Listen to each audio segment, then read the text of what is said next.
Now I'm going to give you a look at the discussion for the upper room that the City Council had as far as how they're going to arrange that.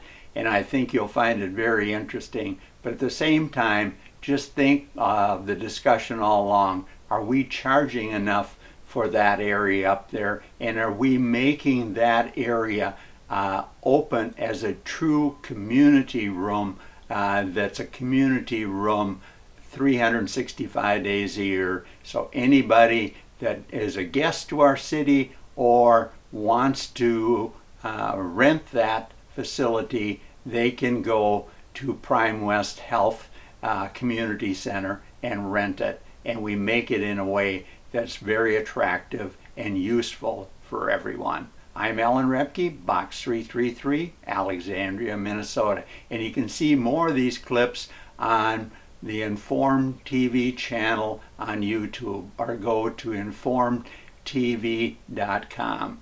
Enjoy this discussion about the upper room with the Alexandria City Council at a work session. I'm Alan Repke, Informed TV, Box 333, Alexandria, Minnesota. I'm going to show you a discussion with the mayor and city council and staff about how they're going to handle or potentially handle this upper room. They've divided into potentially 3 rooms. There's an A and a B and a C, and I believe this is the C, and this would be an area where the Figure Skater Association girls would come up here and work out, and they would hang some type of thing that they use as a spinner. And the question is, are they going to put turf down so it could be multi-purpose for the hockey players also to use this to exercise or run around a short area? That's the question. And at the same time, I'm going to swing my camera around here to the area that the hockey people want, the Blizzard, the high school players, and this to be a workout area for them. And they're also talking about putting a sheet of artificial ice down here. So when you listen to the discussion, wonderful discussion that I filmed at City Hall in a recent work session, I think this will give you a little background. And at the same time, I would like to see the marketplace work. I think this area could also be an area where we could have suites for change those windows and maybe drop that a little bit, where we could have suites just like they do at the rink in downtown St. Paul, or you see at US Bank Stadium. So I'd like to see the city council and the citizens say, hey, let's get some revenue out of here, more so than what the very interesting discussion you're going to see from the city council work session. But here's the area I want to see that is reserved for a community room. Because at the same time, when you listen to discussion, they want to put turf down here, at least our hockey people, and I think maybe the majority of the city council on this cement floor here. But I think this would be a prime area to have a community center, a community room, I should say, and bring a bathroom up to that corner up there, because we can bring it someplace right up here, because we got bathrooms right below, either in the old warming area that's right below this area, as well as the new second floor next to staff offices down there that run this place. And so I think it would be not that expensive, but long-term a really good investment. And then they also could bring a kitchenette type thing, so caterers could come in or families could do things. And as you see, I'll turn to the outside window here that makes some attraction. We could probably even punch another window or two through if we don't get the third sheet of ice moving fairly quickly. But this is what I just wanted to show you before I attach it to a wonderful discussion by our city council staff and mayor. Door open and come that the athletes, figure skaters, the hockey players use the old stairway that they've always used, and they come up here, and we have a door here, the wall here, where the figure skaters can easily walk into their area, and then we put a wall right here, and we have this big community room that will be leased as Marshall does it. I also want to make sure all citizens, all members of our school can see what Marshall did with Red Baron Arena. That's what I want right next door. Then it's a premium arena. I think right now what we have is we're going to be known as a Hilltop Arena, the cheapskate arena in Minnesota, and we don't want that. That arena needs to seat at least as many as the old National Bank Arena right over here. So listen to this great conversation now. I think you have a little background.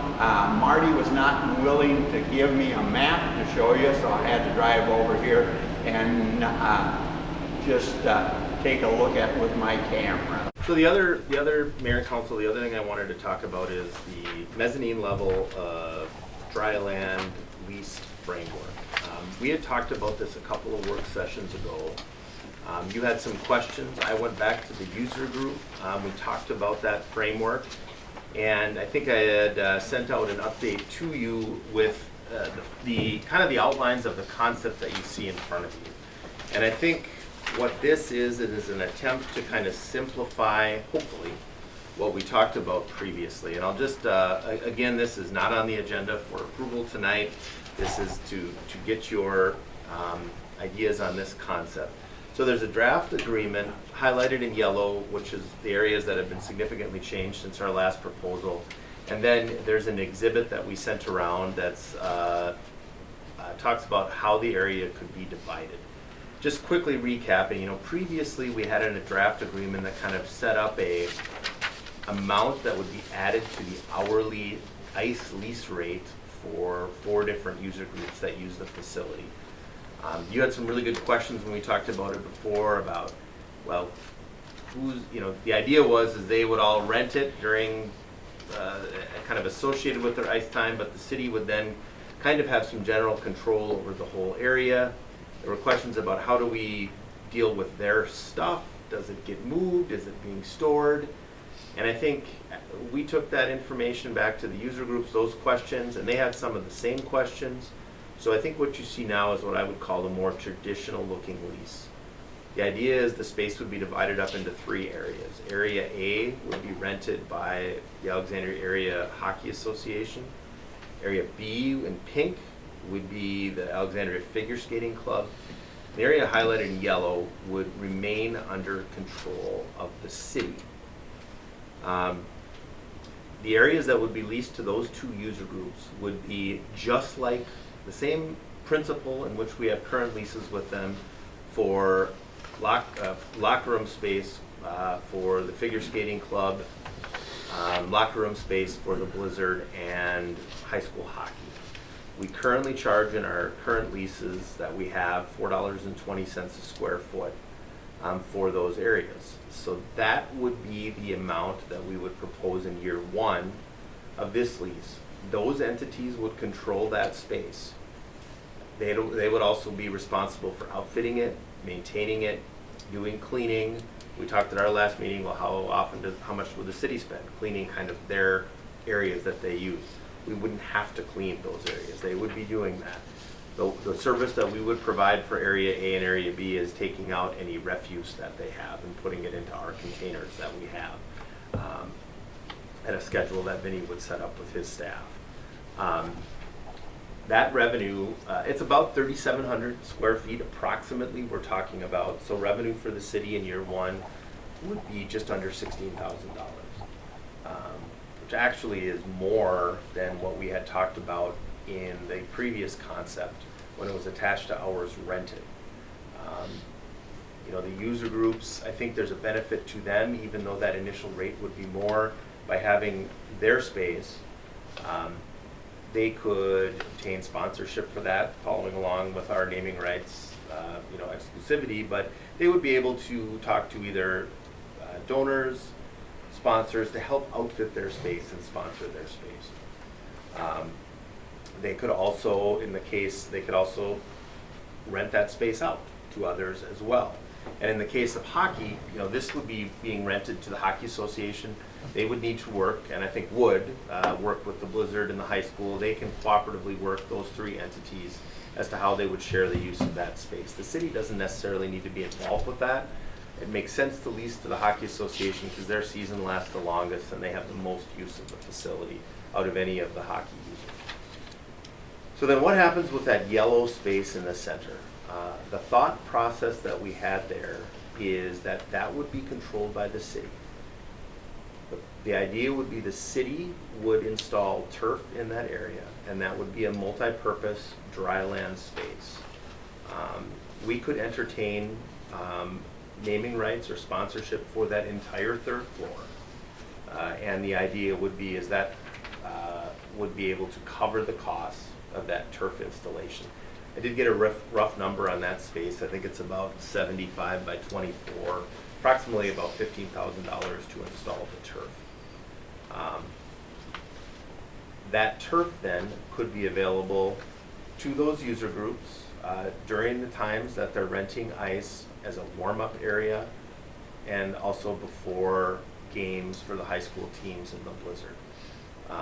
For some of those times, the kind of the before and after their ice time, warm-ups before the game, the idea would be that we don't need to charge for them to warm up there. If they were to rent that space separately and exclusively to run a program, then we would rent to them. We would also have a rental rate for the public, which is something I think is kind of an intriguing option. There is a lot of time in that facility where those user groups are not in there or not using it. That space would be available for the city to rent the turf area. I mean, there's probably a million examples you could think of, but you know, somebody wants to run a senior fitness class, or you know, who knows what's out there. I mean, community ed runs programs. It would be available. An entrepreneur who wants to train people could rent the turf for a nominal rate per hour, and then of course they're, you know, bringing people in who would take their classes, for example. So I think that's kind of the concept. It takes a lot of the maintenance out of the hands of the city. We would of course have to vacuum the turf area, but by investing in a portion of that upstairs and with the turf, then we avoid the scenario as well that we talked about at the last meeting. Well, if the turf area was all purchased by community organizations and then the city's renting it out, even though we didn't have any kind of skin in the game to begin with that, how do you kind of sort that out? And from a simplicity sake, we rent out space on a per square foot basis to nonprofits in the facility now. That's how we would be doing this. Our revenue would grow over time. We put in a 5% increase per year. We put in a review of the entire arrangement after 3 years to kind of see how much it's been used, see, you know, if the city's costs have exceeded what our lease revenue is. I feel pretty good with what we've set up here that it would not. You know, we have much less cleaning up there, really only a third of the space, and it's really an open turf concept that we're talking about up there. We had a meeting today with the user groups where we just kind of talked in general about this concept. I think this is easier for them to understand from their perspective. They understand there's some more out-of-pocket investment in the lease costs right of way. They also have to outfit their space. But I think having something that, a portion of that area that would be under their control, gives them the flexibility to use it how they see fit. And from a city perspective, I think we like the idea of having some area that can remain open, that we would control, but also there's areas up there where the youth sports that use the facility right now can expand their programming, and hopefully continue to grow there. Because if they grow their area, if they grow their organizations, increase participants, those are our partners there in that facility and provide a significant amount of the lease revenue. So it's beneficial for both of us if they're doing well as well and are healthy in terms of what their organizations are doing. So that's a very quick summary of kind of the concept. Most of the changes are in yellow. There's a lot of the boilerplate language we have not messed with. It still is kind of a 10-year initial concept with a 3-year review. And we can talk about that as well if there's questions about that. But just wanted to present that to you tonight. So Marty, that under the article 6, 7, 8, assigning and subletting, it says tenants may not assign someone else to use, but the next line says a tenant may rent their space to others. Yeah, and I should clarify. So if we lease it to AHA, they couldn't assign their whole lease to somebody else. But if they wanted to, like the example in hockey would be, if they wanted to allow the high school, boys and girls high school hockey teams, they're talking about putting a kind of a artificial ice surface and some boards up there, some shooting areas and some stick handling areas. If they wanted to allow the high school teams to use that and pay the hockey association for the privilege of using that space hourly, however they would arrange that, this would allow them to do that. Okay. Same with the figure skating. Yep. Or if in the summer, thinking of other examples, there is a figure skating teacher comes in they bring in a guest from out of state who's an expert in a certain area of figure skating, and they are going to conduct a class in the figure skating space.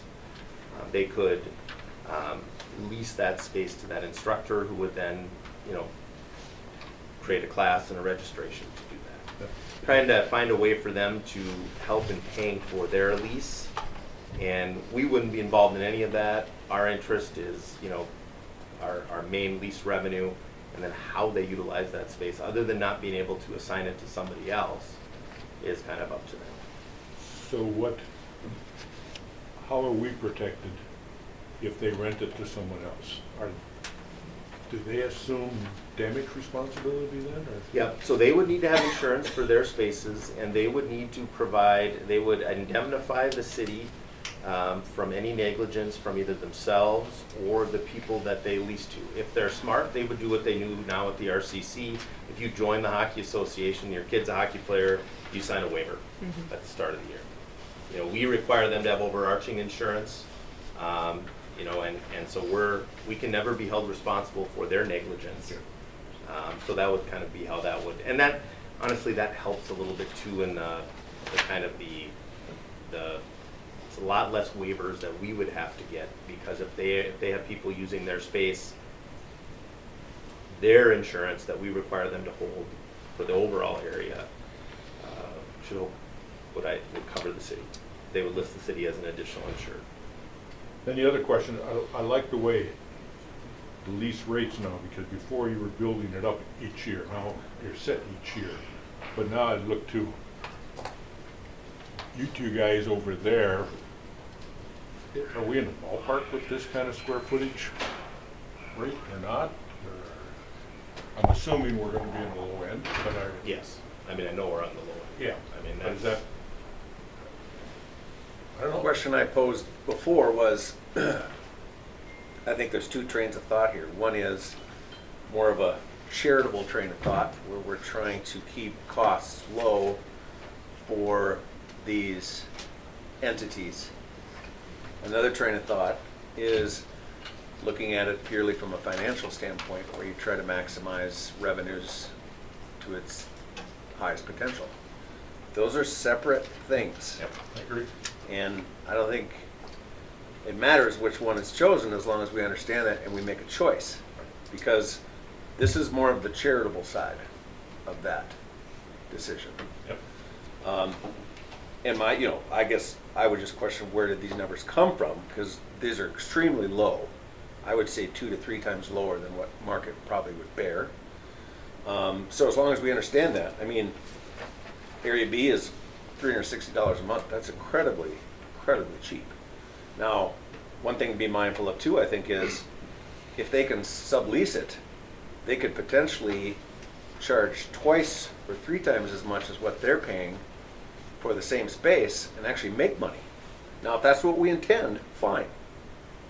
But there's a little part of me that thinks, what's public perception going to be of this when we're going to the public to ask them to pay for these things, but yet are we being fiscally responsible when it comes to how we're operating this from a fiscal standpoint? And if we're not concerned with that, fine. But I think these are things that are rolling around in my head. Yep. Yep. Well, I guess my own thought is, I feel we should lean on the charitable side, but only to the point that we should be making money on it. That we shouldn't be losing money by doing it. I don't think we, And I think that remains to be seen, to Marty's point. You Yeah. reassess it over time because there's always unknowns. Time is going to tell us whether or not this is a profitable endeavor or not. And if it's not, you make adjustments. yep, But yeah, I certainly don't think anybody wants to lose money. right. Depends on how charitable you want to be, I guess. Scott, your thoughts? It's an odd piece to lease out. It's 3rd floor. We don't know our true costs. I mean, I would hope that our utilities are very manageable based on the location of the space. I don't understand 10 years. That's my biggest problem with the whole thing. I don't know who's dictating or asking for 10 years. I just think this is such a unicorn that I don't know if I could really draw up a lease correctly without not having anything to base it on. I mean, like Carl said, $4.20 a square foot is too cheap. If we're talking market, if we're in it to make money or to even break even, I mean, you're talking $1 a square foot for utility costs these days. So that's this is $4.20 for all inclusive. No, it's not separately metered, anything like that. So you got $1 there. Granted, we're not paying real estate taxes, but you still got insurance costs and everything else. It's a pretty cheap lease. So On the utility side, the only utility we've got is electricity on that. There is no water, there's no sewer, there's no other Right. utility, right? Yeah. Yeah. I'm just saying, I think that it's hard to write a lease that covers it and put it out there for 10 years. I see you can adjust it after 3 years, I think I read in there. But I don't get the 10-year deal. I just feel locked down for too long. And I think we can, I mean, that's just, I mean, I think I put that in there. That's not something, I mean, I think their concern is, if they make a bunch of investments, there's some walls that are gonna be added Sure in they there. have it for that. Are we gonna throw them out after a year? But we can propose 5 or propose, I mean, we can propose whatever we want.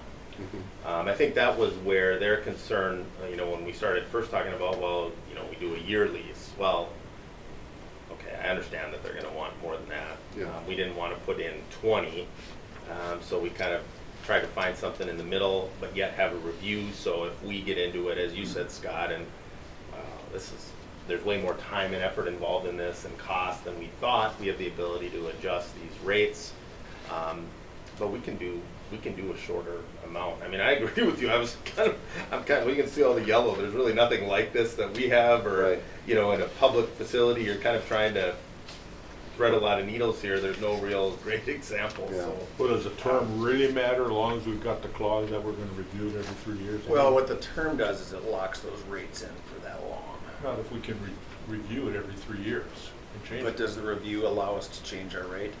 Yeah, there's only rates in here for 3 I years. guess my assumption was it did. I mean, I can. Well, then what would be the reason for? I just don't like a contract for 10 years. Yeah, it's too long. I agree, it's too It's long. just too But I can long. see the other people, you know, we want to be sure we've got this spot, Fine, not just every but they 3 can't years. have their cake and eat it too. A 10-year plus a half market rate, they're getting both. We wrestle with the same thing with the airport and their hangars. So this isn't anything new. And the kickback we get on that is from the public. They don't want us in the rental business. We're not in the rental business to rent out space against Carl, who's got storage places across the road. But we But- are in the rental business. That's what this is, by its very nature, Bill. Well, and add to that, I mean, this does put us in the rental business, Yep. but add to that how unique the space is. Yeah. There's not anybody else, any other group in town that's going to build what we have built. And there isn't any other group in town that's gonna build hangars, at least as far as I know. Yeah. And my struggle with the RCC over the years has been, I think it's impossible, I think it's not wise to expect that that facility will be able to support, its capital projects, but it sure should be able to support its operational expenses. Yeah. I agree. So if you take debt service out of this picture, Yeah. because I don't think that's ever gonna happen. But you look at operational expense, I would want us to be pretty darn close to being at zero. And then, you know, in addition to what you said, Carl, because I agree with you for the most part, we have a very unique market that's after this space. We don't have 4 people knocking on the door wanting to do what the Hockey Association wants to do. And we don't have any additional groups that have the history that the Hockey Association has. So I don't know how or where that fits into the equation for you as a landlord, but would you as a landlord of a private facility feel better about leasing to an organization that's been around for 50 years versus one that's been around for 5? There's a lot of factors you look at. I mean, those are good Yeah. points, certainly. You know, anytime there's a unique scenario in real estate, it's always a matter of letting the market decide. The market will Yeah. always decide what something's worth, what its value is. And, you know, this is not giving the market an opportunity to compete. So we're speculating that this is the best renter that'll give us the most money, but we don't know that. So, you know, again, I'm not lobbying against being charitable to these organizations, right? I mean, I think we're all here to serve the community in its best effort. But then there's that other side of me that wants to be mindful of the fiscal responsibilities that come with this position as well, and just making sure that we're having this dialogue and having this conversation so that we can answer those questions if they arise Yep, I agree. from the public.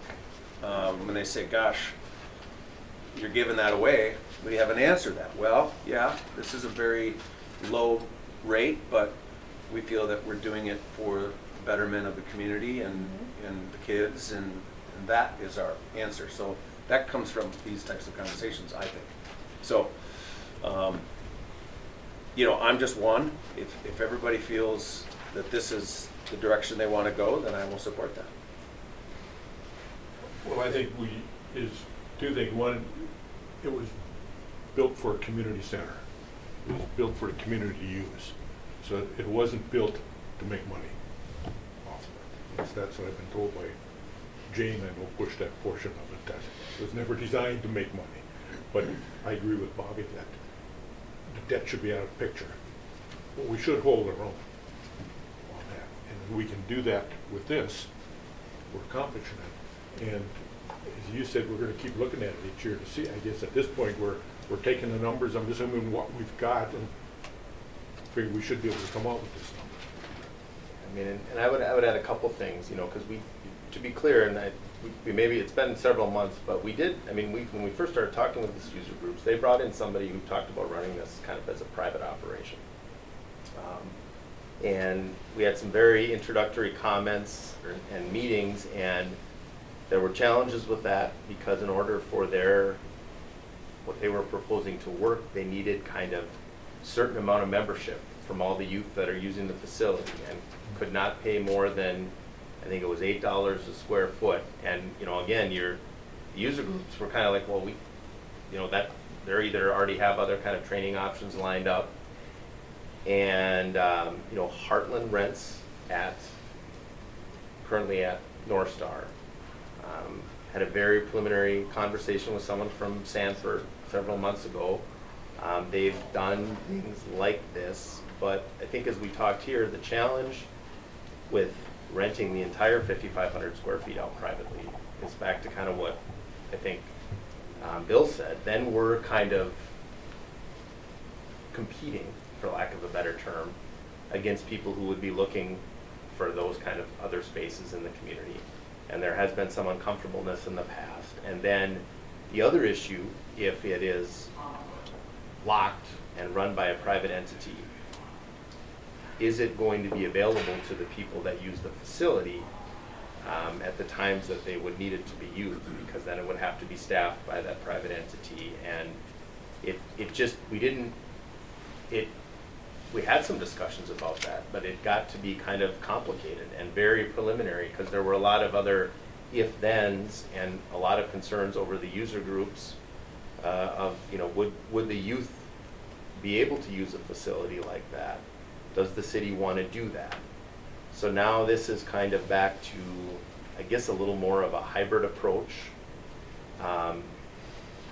But, you know, and this is the kind of conversation that you're having is right on about how do we try to, you know, depending on the year, you know, the operational, you know, it's anywhere probably between 50 and 150,000 revenues to expenditures. That we come close to, we'll say, breaking even just on the operating. I think the debt service. Quite frankly, you know, what really kind of, I don't think anybody who has a community center that doesn't have ice probably makes any money, I'm guessing. Even ice facilities around the state, I'm not aware of very many of them that make any money, and usually you end up having to have a third floor to do that. You know, some of our preliminary revenue numbers, if we build the third floor, you know, maybe adds 100,000 to the operating bottom line, and that would get us a lot closer, but we don't have that yet, third arena. And there's a million different philosophies on how to run these kind of places. And to your point, Carl, I mean, on the East Coast, $500 or $600 an hour is not uncommon for ice time. So youth sports is not for anyone but the wealthy. At least we've heard. I've never been involved with that. Or you have places like Roseau that, you know, opens the doors and kids can go in and skate whenever they want at a community-owned facility. Because that's what their community has decided. There's not a right or wrong way, but Marty, do you think the user groups would be comfortable with the 5-year? I think they would, because we kind of chuckle when we sit down together because you know, our revenue that makes the facility come close to breaking even operating comes from them having robust, strong programs. They kind of need us to have the facility, but we need them to rent it. And they, of course, I think would rather be here for their training because that's where all their kids come to do the activities. So I think it's just the question of the concern, or the question I'm sure I would get is if we build a few walls and bring in several $100,000 of equipment, I mean, what's the right amount of years? I'm sure they'd be uncomfortable if we said, wow, this 1 year didn't work out, get all your stuff out. But 10 years is probably too long. I don't. So could we do like a 5-year with the right of first refusal at the end of that 5 years? And then do we have something in here for notification on I think it's a ending year the lease? notice, isn't It's it? a year? I thought it was a year. I thought. We've got, I think, Was it a year? Oh, maybe that was another one. Yeah, 1 year. so that's I read for it the right. tenant. You know, we had it written for ours, you know, we could terminate at the end of the initial 10-year term. If we make it a 5-year term, you know, we would provide notice 90 days. If we decided after whatever that initial term that we created, now this isn't working, we'd have a notification and then they, you know, need to remove their items. It's on the middle of page 6 is where that termination.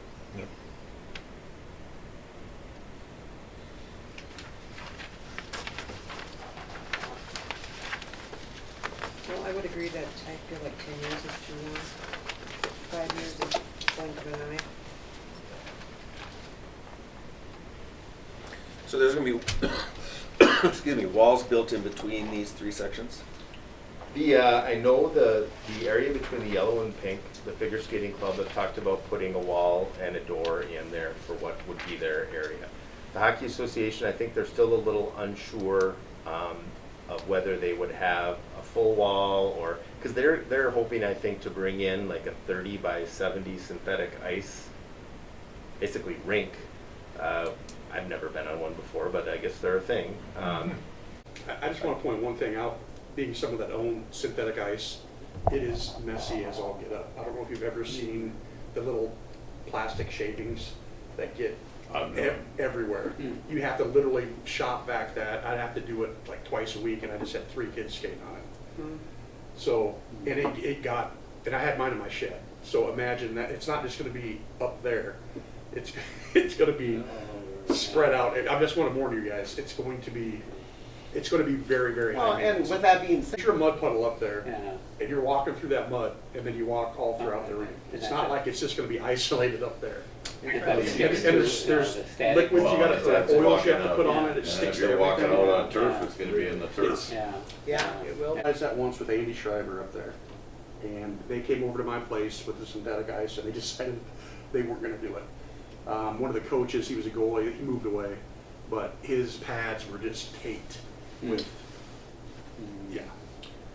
So they'd have kind of boards running along and probably glass along that one side, kind of where you know, where the old and new part of that building is. So I don't know if they're interested yet in building a full wall or not for that entire space. Because if the idea is for the yellow area to be potentially leased out, then that would only be available when the hockey is not there. Yeah, I mean, I think that's kind of the idea is they would use it kind of just before, during their ice time, or they could use it. So you're talking evenings in the winter for AHA tournament weekends. The mornings, it would really, well, Vinny, you know the schedule, even during the school year, I mean, it is wide open in the morning, almost all the time. So that turf area could be available for other people to use. And When they're it's- not there. And you know, depending on what, you know, even the figure skating club, I mean, they're not always going to be needing the turf space if they're using their other spaces. So and in the summer, there is a lot of time available as well. There's summer training that typically has taken place in the floor of the arena that doesn't have ice in it. Now we have a new opportunity for people to rent that as well, so.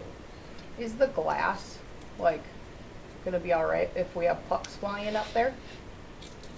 They'll cover it. And they'd have to have a net as well, kind of. I know, I'm just saying, kind I of mean, we first have all stages of on that already. open to the arena, so I just. Yeah.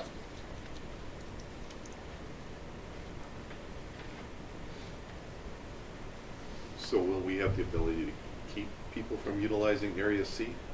No. Yes. Yeah. See? Yeah, I mean, we've kind of, the way that, and I'm trying to, and we can massage the language, I kind of wrote that Area C use in that the hockey users and the figure skating users can use that as a warm-up area before and after their ice time.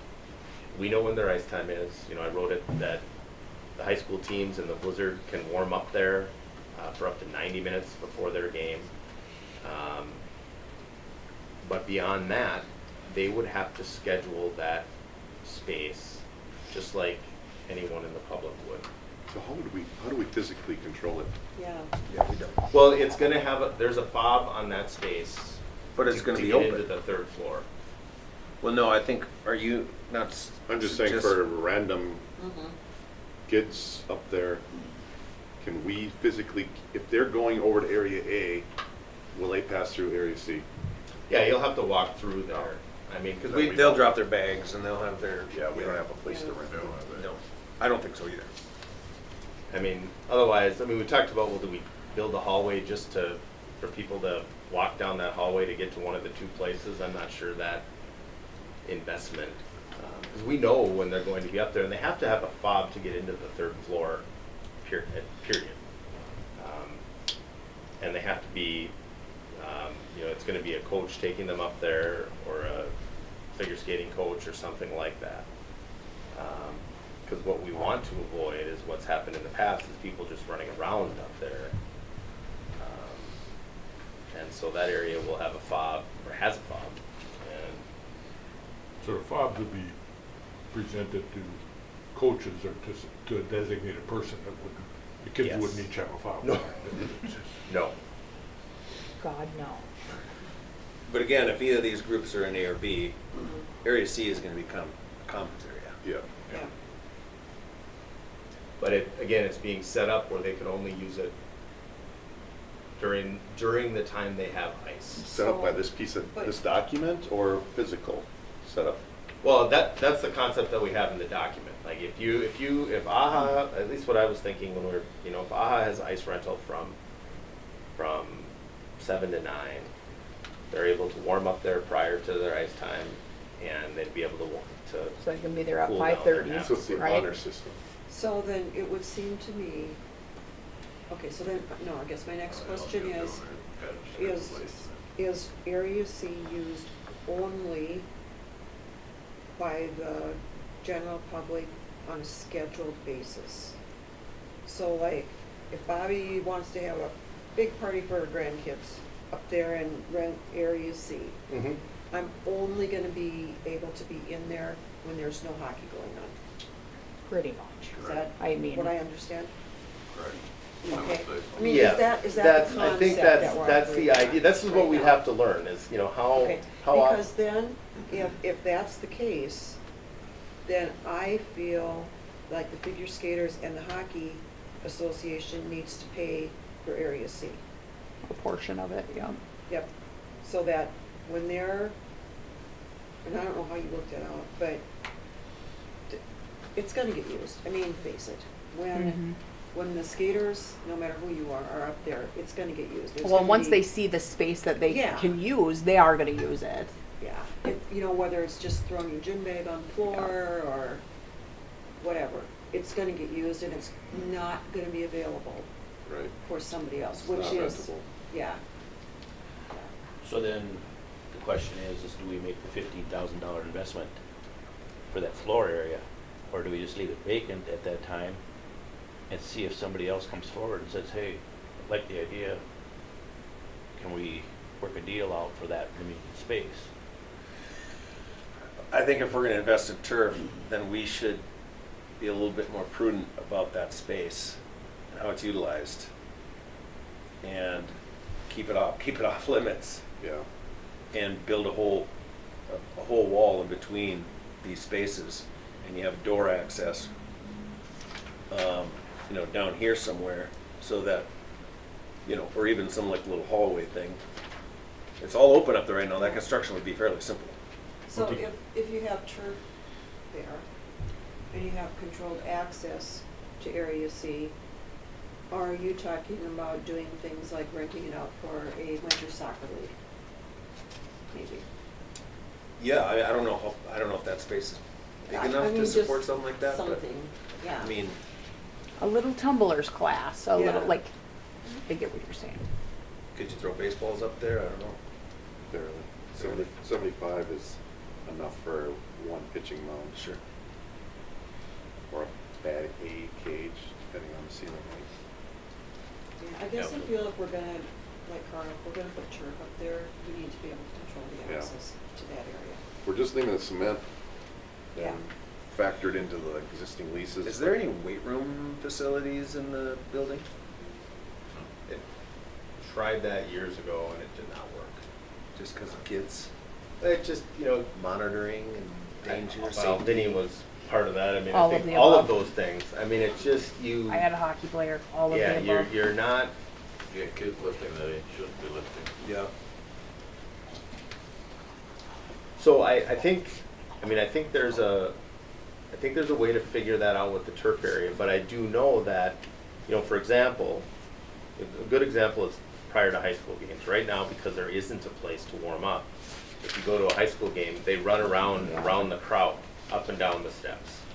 So I think it's important for the ice users to be able to use this area in some fashion for warming up, and maybe we need to tighten up the times, or maybe, I wrote in there for certain times, they would need to rent it like anyone else, but at a different rate because they're already renting the ice time for their people there. I'm just trying to think of, if we build a wall and have another locked door there, then there's, then you've got to let them unlock to get into the turf area, and I think you could probably, and maybe this is one of the things we'd have to try for a year or two to see how that works. Is it really, does it become mayhem, or is it something that we can police because we know when they have ice time, and we know we can go up there and look around and see who's in there? And I don't think they even know how much they would use the turf space yet. Why do we have to let them warm up in this area before they use their own space? Why can't you warm up in that space? Well, I think what's really appealing about the turf space, and what they've told me is, to have a place where you can do kind of a sprint warm up and just spread out. Because they're gonna fill their spaces with the equipment that they want, and then this would be an open area for them to be able to utilize as well. Like, they can't utilize their areas because it's gonna be full of with a spinner or So why don't they the just rent fake out the ice. whole space? Yeah. Yeah, but Marty, could we, could we hang an accordion style wall there, something that collapses, hung from the ceiling? So there's no track on the floor to trip over to separate that. And then that could be lockable on one end, openable by whoever's renting and leasing it, but not open all the time. Like a mall gate. A mall gate or I think we could. something that, like they have at the Hampton, or at the, that is probably right. then maybe they'll see the value in wanting to rent the space, and then I think to answer your question, Carla, and maybe we're trying to satisfy too many things here. I mean, I think our objective with this, with the way we've written it, is trying not to have the whole space exclusively leased out. So we get could that. just say, you lease it out, but then we have lost the ability to, whether it's birthday parties, whether it's inviting public to have some classes up there, then we're just kind of taking that all off the table and just, Guess I turning don't the whole wanna lose space that. over to the youth to use. They might be interested in that, but then it's going to still be, and maybe I worry too much about this because I've been to too many rinks, a large percentage of the time it's just going to be dark and locked and not used up there. And again, it's back to how why much. couldn't we reserve the right to lease it out when they're not using it? Well, I think that's what we're doing here, only we're saying it's the city space, we're not leasing it out to you for $4.20 an hour, and then you put all the equipment in there, and then the city can come in and lease out the space that you furnished. I think that's the rub with that. But we're letting them to lease out their own space to anybody they want to. Yep. I mean, in some ways though, we rent the ice and they figure out what to charge for the season so they can make enough to manage as a nonprofit, and we don't care whether they make a profit as an entity or how they do that as a nonprofit. I mean, we set the ice time and they figure out what they have to charge. So I guess we kind of look at this space as no different than that. I mean, I could see a scenario where they lease out the whole space. Area C, turf area, is open for them to sublease, and the city can lease that space out at the rate that they pay, and then pass that on to the consumer. Just as a thought. You lost me on that one. So they take A and C at $4.20 a square foot. The city reserves the right to lease that space out when they're not utilizing it. C, C okay. at $4.20 a square foot. So that covers their cost of that space while we're leasing it out, and then we just pass that on to whoever it is that leases it.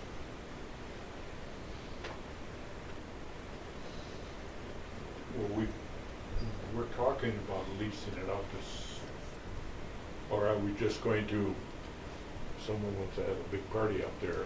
It's gonna be per event. We're looking at charging for that, aren't we, or we're just looking? Yeah, we charge $4.20 a square foot. No, that's for your. If it's Yeah, We would, set the public sure, rate we would, rate. we would set an hourly rate Pass it for on. you to, Yeah. if you're gonna rent the turf for an hour, we'd set an hourly rate. I mean, Let's say it's $50 an hour, whatever, yeah, Yeah. it probably would be somewhere around that, I mean. and we could pass that off to AHA. Pass off means give it to AHA. Yep.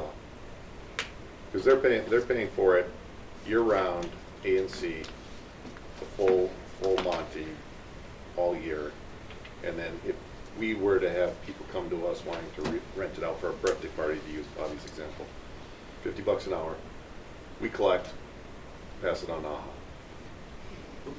Well, come on. Love the idea, Scott. Sounds great. At this point, though, the only What's thing more we're increase leasing to your AHA is A. Grade scale, isn't that coming up here somewhere? What's that, Roger? The only thing we're leasing to Finance AHA at this director, point is grade A. scale. We're not That's right. leasing to C.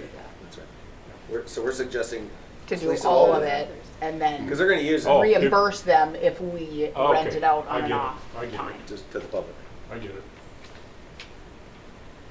Well, that'd be one way of doing To me, that's just cleaner.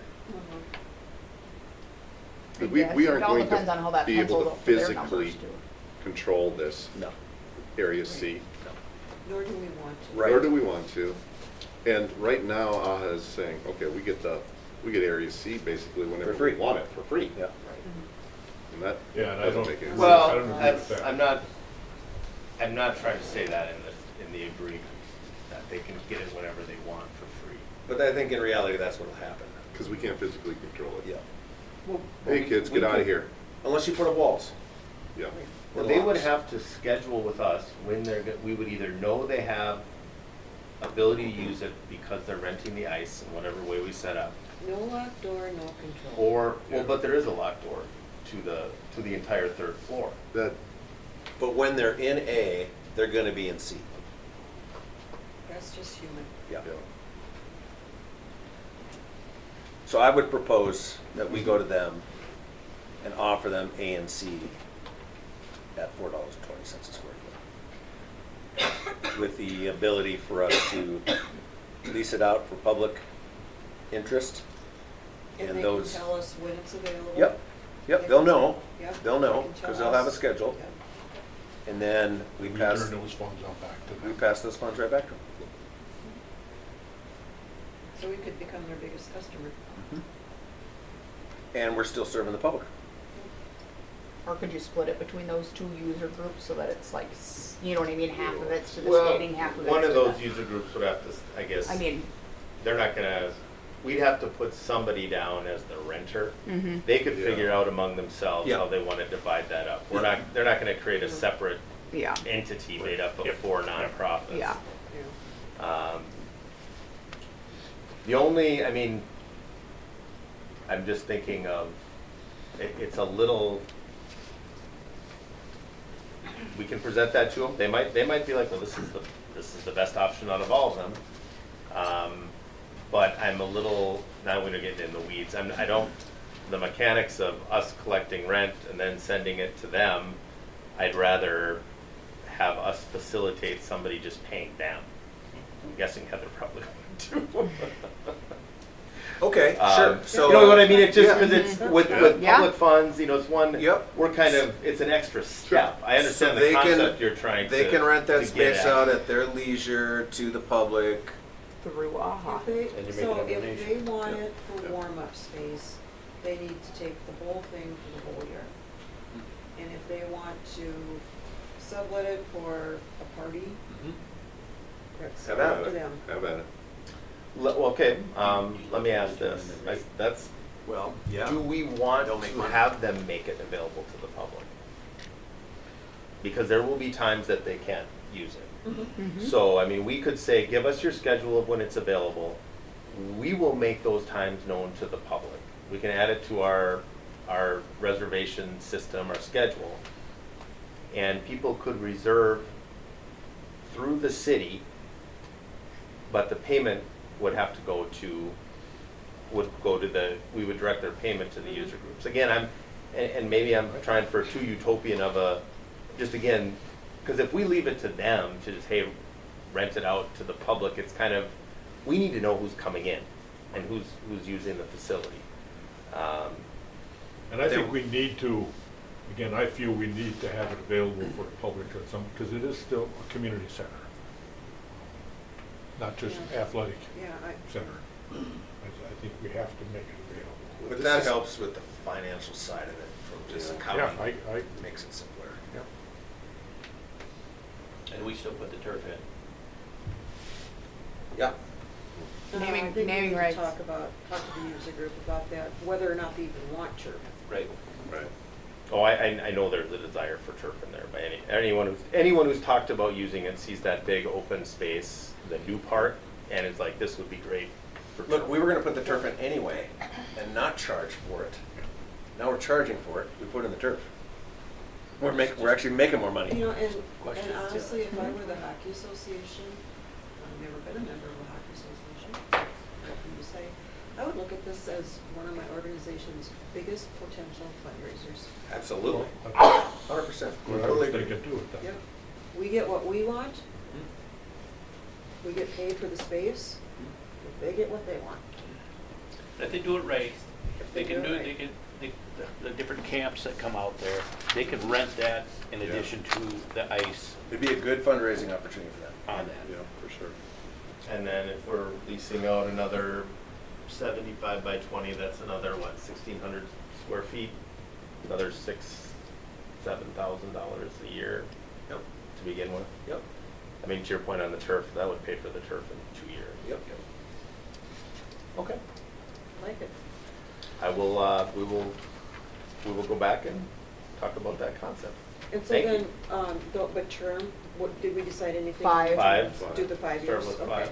And that includes them having AMC Yep. for 5 years, okay. And we'll have cameras in there, right? I think we do, Yes, we right? will. Yeah. Thank you. That was good. The cameras have already. We got to where we needed to. It took a little bit, but we got there. Well, it's one of the best Good job. discussions we've ever had on this subject. Oh, I think so too. Hi, Alexandria in the state of Minnesota. I'm Alan Repke, Box 333, Alexandria, Minnesota.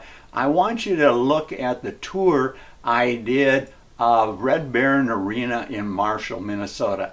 That's the type of facility we need to put on the south side of Phase 1 and 2 that we've just added here in Alexandria. So we have a true modern arena, one built for the 21st century to complement Old National Bank, the traditional arena that we have right now. So we have two facilities that can seat at least 1,200 to 1,500 people. I know you'll enjoy this. And the other thing, we as citizens of Alexandria need to make sure that our mayor and council focuses on, even with our legislature, to see that the 15,000 people from the 6 townships that surround us, 11,500 people that send their raw sewage through the sewer district into town every day, that they help pay off the bonds for phase 1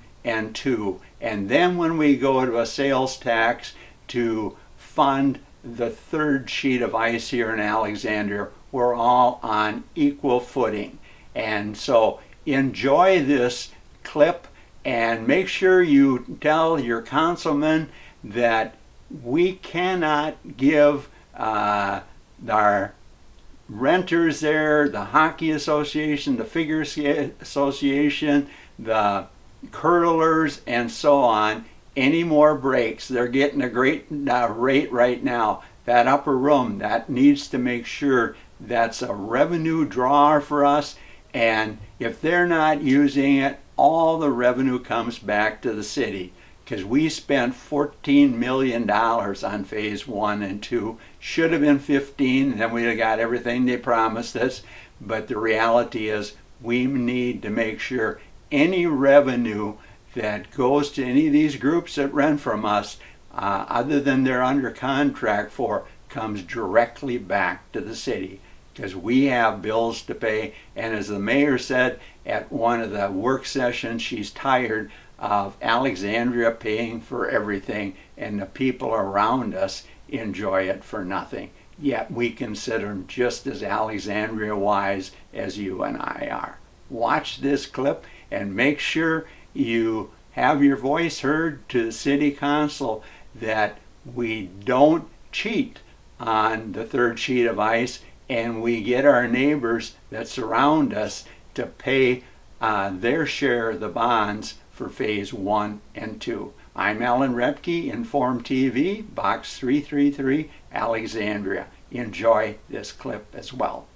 Well, folks, now we're going to go into the arena, assuming it's a dry floor event or a simple way to get in. And then I'm going to set up my tripod so this old man is not shaking too much and show you guys what we have here. Now, in the distance there, you've got a great big digital screen, right? Yep.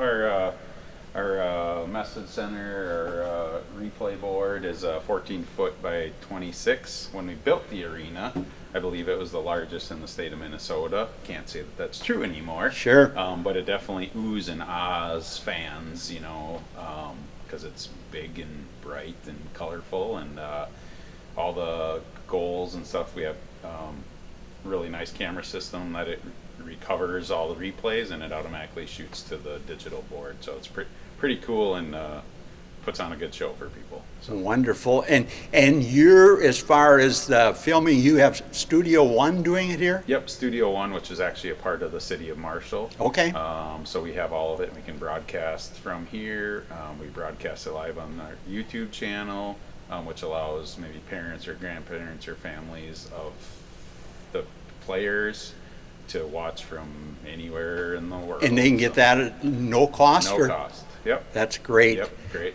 We get lots of good feedback about the show that they put on or the production. So. Sure, understood.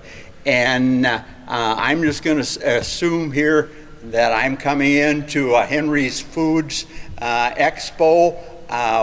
What about the big door down there? How big is that? We've got a 14 by 14 in our old one, and Vinny told the city council at a work session they only got something in by 3 inches lately. So yep. You said that you think is 16 by 16? I think it's 16 by 16. It's 2 panels wide, which I think the panels are 8 feet. And as we know, all equipment, everything gets bigger. Yes, especially when you put a farm show or a construction show. So again, planning for the future. Equipment isn't going to get smaller; it's going to get bigger. Exactly. So, I don't think there's ever been anything we haven't been able to get in, but again, it's easier to order it big instead of wish you would have. So. Yes, and I'll turn here. There's a few stools there, and this is the doors we just came through. Folks, the entranceway and lobbyists will give your Bremer Bank and Action and Swans and those guys a kick. Bremer's changing to Old National Bank, and the arena, traditional arena now is called Old National Bank Arena. So we've got naming rights from these fine people. We got some bleachers, and we have folks here just 4 steps down. Yep. And you also said there is a ramp that you can walk in. Yep. Over on that side, I presume. Yep, right on the north end of the bleachers here. Will lead you out to kind of a corridor into the bathrooms if you were coming from the lobby. Sure. But also an accessible ramp down to the floor level of this the action arena. And bathroom-wise, you adequate that way, or you tight, or? I think we're good. I don't know our total, Sure. fixture count, but they're spread throughout the building in different places. And I don't think those, it's that's ever- just an emergency exit Yep, type yep, thing? Yep, several emergency exits. Of course, that's all based on code and capacity, Sure. that kind of thing. So And then you have a notch here before, hopefully I'm walking careful. This, where the teams sit, as well as a penalty box. This is where they can get in here. And so you just tend to leave this, right? yep, we leave that because the boxes are elevated off the ground. Oh, okay. I don't know, I'm gonna say 8 inches. What's your thought on that? Do you like the elevation, or do you wish it'd be ice level? No, I think it works really, really good. I can't speak because I don't play hockey, but I think it's Pretty much worked every board system now is elevated on the inside, so it's, easier to jump out, basically. Okay. And you get better sight of the ice, and then also there's some electrical underneath it and things too. And then Cody, this must be easier for you than Matt and Vinny have in Alexandria as far as to pull boards by leaving these here, wouldn't you think? Much easier, yeah. These are a lot of pieces to a big puzzle. The smaller pieces that take a lot of time. So a lot of times we're asked to switch over from ice to a dry floor event in a matter of 3 days maybe, and it takes a lot of staff to get it done, but it works well. Yeah, I would think, and then I'll just show the bar joists up here, and anywhere that you see like the blue and orange plug-in. Okay. Those would be like areas with power. Sure. That's different drop cords. I can't remember if the blue or the orange is 3-phase, but one of them's 3-phase and one of them's normal but larger amperage. Well, I'm going to take a quick look here without shaking too much, and then I'm going to put that tripod up again.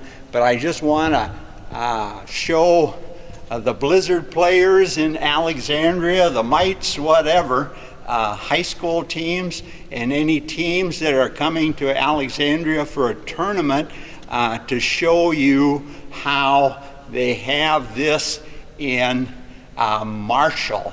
And this, I presume, guys, is a penalty area, or is this considered a press box as well, or how do we do that?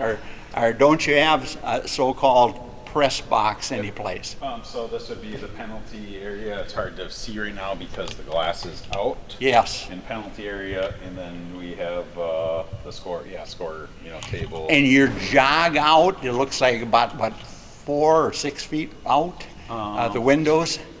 Yeah, I would say we're probably from the back wall to out, we're probably. And from a 10 standpoint, feet. I guess you have to line up with the bleachers and that type of thing, but I like the concept of this, guys. Yep. This, maybe it should be a little bit different and push back a little. I'm not sure. It depends, how you handle the bleachers and the seating over there. Yeah, yep. Everything was meant to fit without making, Extra we didn't moves. need extra space over there because it wasn't going to gain us anything in this layout per se. And if the community or various teams need a quick makeover, it can be done. So Yep. with that, guys, I'm going to move this way, and I'm going to set Cody and get my tripod. We'll set that up in the middle here, and then I can show people without shaking too much. At least that's my goal here. And oh yeah, this is a nice We're going to shut off the camera, folks. Folks, I'm going to swing my camera around now from where the teams sit and show you the future of the internet up there. Can you guys tell us? Obviously, you have bleachers on the end that you can pull down. Plus, you have looks like a few stadium type seats there as well. Yep. So what we have on the west end of the building would be a set of bleachers. All of the bleachers that we have on the floor are retractable. Okay. To give us more space if the bleachers aren't needed, or for expo space or whatever that is. Gives us flexibility. Yes. But again, if we had a concert, they could be out to utilize them. Where you see the glass up above is actually like a club room, the Blue Peak Club Room.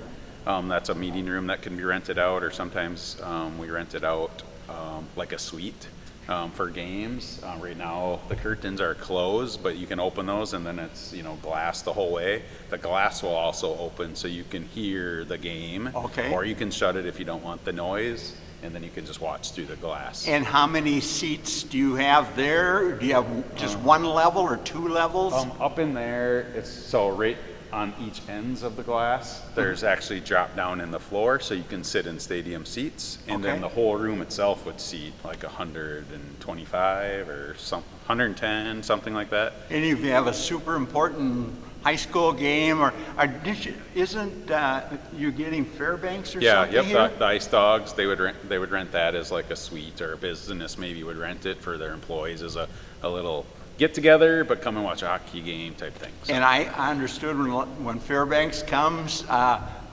will you fill the place then?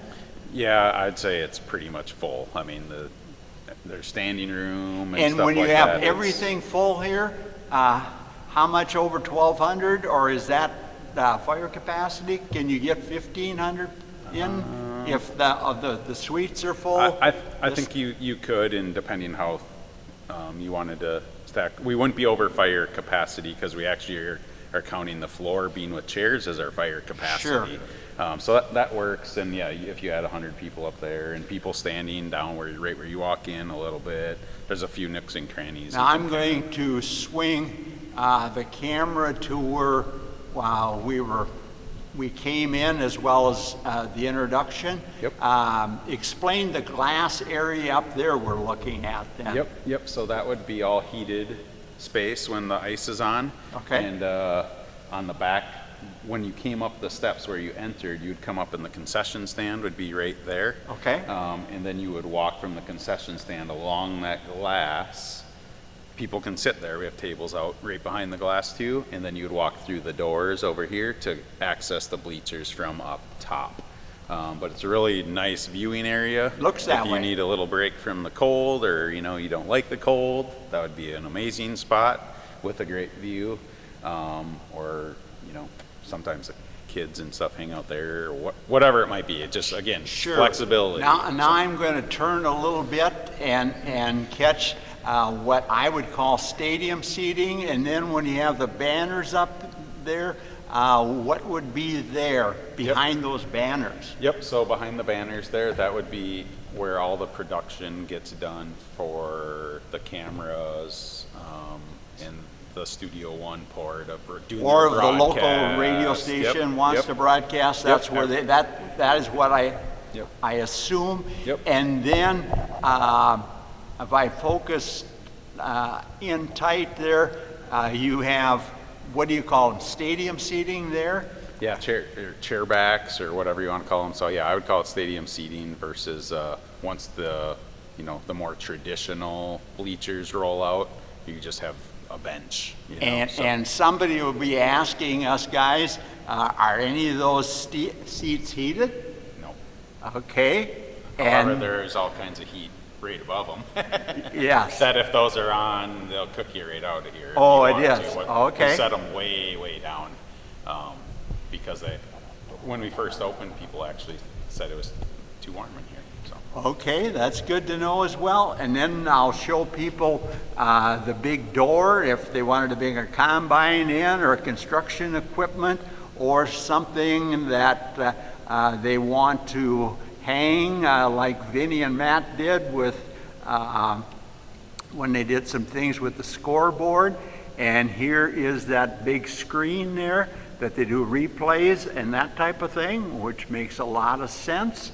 You can also see some of the acoustical panels, the darker orange, and then that tan all along there is all acoustical panel. But again, is it perfect? No, but it helped absorb a little bit of noise. So. Sure, that sounds good. And then how long, I'm pushing your time and your kindness, guys, how long does it take to put the bleachers down? Is it possible you could push a button and let one section down? Bleachers are automatic. It's, yeah, push a button. Takes 5 minutes, and we gotta take the gates out of the top. Okay, you got to take even all these, but you're basically saying, Cody, as the bleachers, suddenly more people show up for the game. Yep, 5-10 minutes they're out. 5 or 10 minutes, folks, they're out, which looks good. And then I think we'll probably go to the upper level and take a quick look. If one of you guys have to leave or both, I can probably snoop, but I'd prefer if one of you guys or both of you guys could stay, and then we'll just go up on the upper level quick. But I think hockey fans in Alexandria and all over Minnesota get a great idea how wonderful this facility is. Look at this, folks. This is what you call, see, we have the upper room, what I call the upper room, and I was trying to get one of the churches to push the significance of the upper room, where we could, an old National Bank arena where we could have some private suites as well as a community setting like this. Yeah. This not only gets rented for like a suite or the club room, but I bet 3 out of 5 days of the week, this gets rented for business meetings. When there's nothing going on anywhere else in the arena, this is used nonstop. I bet 175 to 200 days out of the year, this room is used. We got big, tall windows now on that new addition, and we have an area there that maybe not quite as much as this, but I would like to see the same thing happen in Alexandria. And then we'll show you folks here quick as I'm shaking away. Yeah. There's steps to come down here. We have tables there right now, but during the hockey season, this can all just open up. Look at that, folks. This is, again, the flexibility. Maybe somebody's up here that doesn't, and there's something going on down there, but they're not together. They don't want to be distracted by there if they're having a business meeting, so that's the reason for the curtains. And the hometown game is going on. If you want to yell, you slide the windows open. Yep. These will all open. Look at that, folks. And then you can pull that pin right down there and fold it all. Accordion, and all this glass will go over to that wall, so you can just open this baby wide up. Look at from here, folks. And then you could put a row of chairs right where my camera is now behind. Yep. And plus you could have a beverage or some Red Baron pizza, popcorn, pop, whatever. We'll go this way. And I apologize again for my shaking. I used to be better at this, folks. And then on the end, this door would take you right back out to the student section. Could we do that? Yep. Is that open? Yep. Got a lectern here. The high school is right across here. Yep. So this comes right back out. So depending on what person's on. Okay. You could be have a dry floor event for Henry Foods or one of the other fine businesses in the Alexandria area. You could stand here, folks. I'm going to set my old camera that's like me, has seen its better day, but I'm going to try to turn it a little bit slow anyway. And then, just like I said before, there would be standing room here, and all of a sudden, hey, this team we brought in to Alexandria or here to Marshall, suddenly we need more seating. Cody pushes a button, or Preston. Yep. I apologize. No, no worries. Yeah, Preston, it's- you've been great, and you just push a button, and you probably have at least a couple hundred easily if these were fully extended. I want to say it's probably 8 or 10 rows, the whole length of the ice, so 80. See, that's what we need in Alexandria, folks.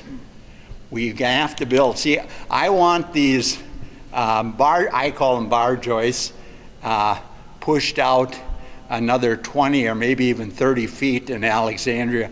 Then in the future, if we want to add additional bleachers, we could sure do it. And when I was talking to Cody, when he came waiting for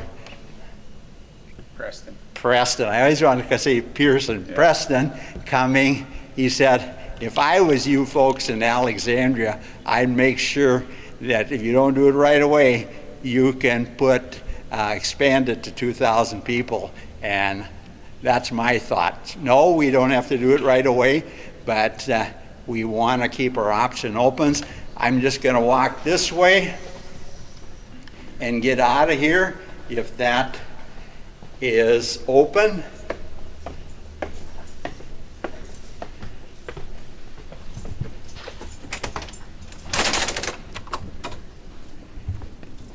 And we'll go back down. Could we walk down quick like? You can need that, I can come pick that up myself.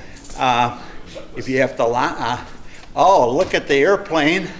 I'd like to see something like that hanging, folks, in our new concession stand areas that come through.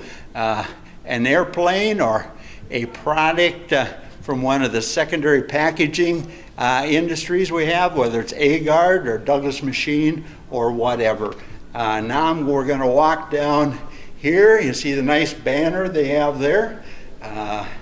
That could be something either digital or whatever changing there for revenue as well. And see, folks, how easy it would be to either come or go. And we're going to go in Lockwood.